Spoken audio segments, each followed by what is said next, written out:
Hello everyone, welcome to our channel Rahaj tutorial. এটা আমার second video daily English এক্সপ্রেশনসের উপর। যার আগের ভিডিওটা দেখোনি আমার চ্যানেলে গিয়ে দেখে নিতে পারো। চলো শুরু করা যাক। ফার্স্টেই যেটা আছে গড উইলিং, যেটা আমরা বলি না ভগবানের যদি ইচ্ছা হয় বা ভগবান যদি করেন, সেইটা যেরকম হতে পারে। প্রথমটা, we will be able to move into our new house next week God wills. যদি ভগবান চান তাহলে আমরা নেক্সট উইকে নতুন ঘরে কী হবে, শিফট করে যাব। বা এরকম হতে পারে যে ধরে নাও কারোর বাচ্চার শরীর খারাপ কি কারোর ছেলের শরীর খারাপ, আমরা বলি না god willing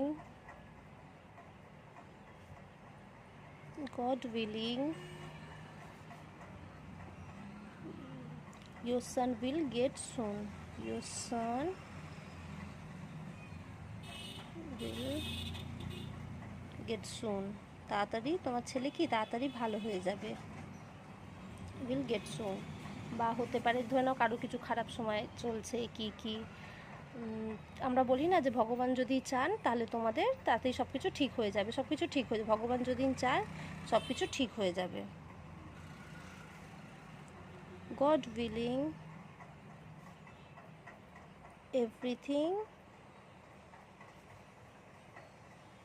will be fine, ভগবান যদি চান তাহলে সব কিছু ঠিক হয়ে যাবে। তাহলে ফার্স্ট এডটা কী হলো, গড উইলিং, ভগবান যদি ইচ্ছা হয়, যেরকম ডেলি ফ্রেজেসে আমরা ইউজ করি যে আমরা নেক্সট উইক ফার্স্টে যেটা বললাম we will be able to move into our new house next week God wills, ভগবান যদি চায় নেক্সট উইক আমরা নতুন ঘরে শিফট হয়ে যাব। বা god willing everything will be fine, ভগবান যদি চায় তাহলে সব কিছু ঠিক হয়ে যাবে।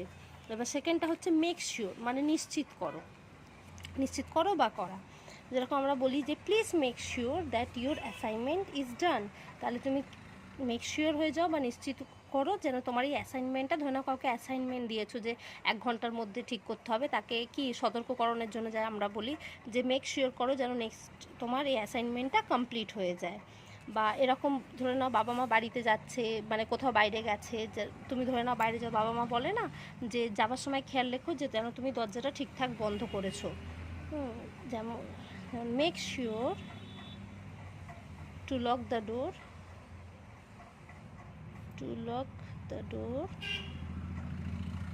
when you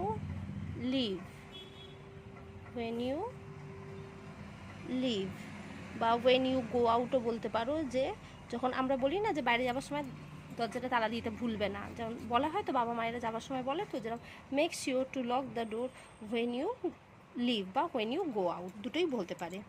এবারে দেখো পরেরটা হচ্ছে please keep an eye on, মানে নজর রাখা বা খেয়াল রাখা। যেমন ধরে নাও please keep an eye on my luggages, I have to go to the washroom. যেমন ধরে নাও আমরা কোনো রেলওয়ে প্ল্যাটফর্মে আছি বা কোথাও আছি, আমরা বাইরে যাচ্ছি, লাগেজেস আছে, আমাদের সাথে কেউ আছে কি কোনো বাইরের লোককেও বা তো চেনা পরিচিতিকে বললাম যে আমার লাগেজটাকে একটু খেয়াল করো, আমাকে একটু ওয়াশরুমে যেতে হবে। বা ধরে নাও আমি কোনো একটা এমার্জেন্সিতে যাচ্ছি, ধরে নাও আমার মেয়েকে বা ছেলেকে কারোর কাছে রাখতে হবে, তখন ধরে নাও পাশের বাড়ি কাউকে বললাম will you keep an eye on my daughter for a while, বা তুমি আমার ছেলে বা মেয়েকে কি একটুখানির জন্য দেখবে, এরকম একটা ফ্রেজ হতে পারে। দেখো লিখেছি will you keep an eye on my daughter for a while, যে তুমি কি কিছুক্ষণের জন্য আমার মেয়েকে একটুখানি দেখবে, বা আমাদের জায়গাতে ডটারের জায়গায় সানও হতে পারে। যে আমরা রেগুলার ফ্রেজে যেগুলো ইউজ করি সেখানে এগুলো যদি তোমরা রেগুলার কথাবার্তায় ব্যবহার করো তাহলে তোমাদের ইংলিশটা আশা করছি অনেকটা ইমপ্রুভ হবে। দেখো পরের যে ফ্রেজটা রয়েছে যেটা দিয়েছি গিভ সামওয়ান অ্যান হ্যান্ড, মানে কাউকে সাহায্য করা বা কাউকে সাহায্যের জন্য বলা। যেমন দেখো ফার্স্ট এক্সাম্পলটা আছে come and give me a hand cleaning up the mace.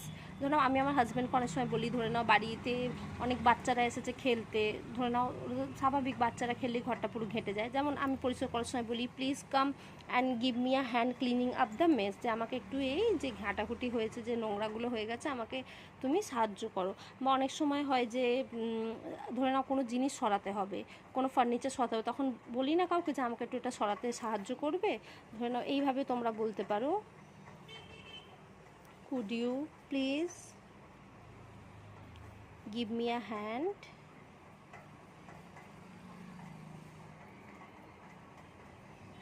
to move this table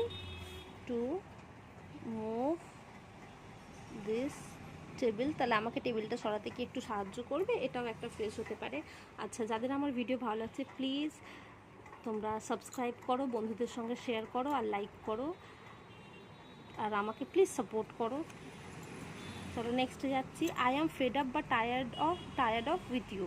আচ্ছা, এখানে দুটোর মানে একই, যে তোমার উপর বা তোর উপর আমি বিরক্ত হয়ে গেছি। যদি আই অ্যাম ফেড হয়, ফেডের সঙ্গে ফেড আপ হয়, আর টায়ার্ডের সঙ্গে টায়ার্ড আপ হয়। টায়ার্ড আপ হয় না বা ফেড অফ হয় না, fed up and tired of, এই দুটো হয় যে আমি কারোর উপর বিরক্ত হয়ে গেছি। যেমন ধরে নাও কাউকে ধরে নাও বারবার, আমরা অনেক ওয়াইফরা ধরে নাও বারবার হাজব্যান্ডকে কমপ্লেন করছে, বা বলা হয় কি বাচ্চারা বারবার কিছু জিনিসে কমপ্লেন করছে, মানুষ বলে না I am tired of listening to your complaints, আমি তোমার কমপ্লেন শুনতে শুনতে বিরক্ত হয়ে গেছি। টায়ার্ড অফের জায়গায় যেন ফেড আপ। আমার ছেলে মেয়ে যেমন ভীষণ ঝগড়া করে, মানে যেরকম হয় খুনসুটি ভাই বোনের মধ্যে, তো আমি বলি তোদের কমপ্লেন শুনে শুনে আমি বিরক্ত হয়ে গেছি। তো সেই রকমই I am tired of listening to your complaints, tired অফের জায়গায় তোমরা ফেড আপও ইউজ করতে পারো। এবারে আমি এখানে আজ লাস্টেরটায় আই অ্যাম ফেড আপ দিয়ে আমি একটা এক্সাম্পল দিয়েছি, আর একটা এক্সাম্পল দিয়ে তোমরা কমেন্টে জানাও তোমরা রেগুলার কথাবার্তায় কীভাবে এটা ব্যবহার করো। আমার ভিডিও ভালো লাগলে আবার বলছি লাইক করো, আর বন্ধুদের সঙ্গে শেয়ার করতে ভুলো না। Thank you.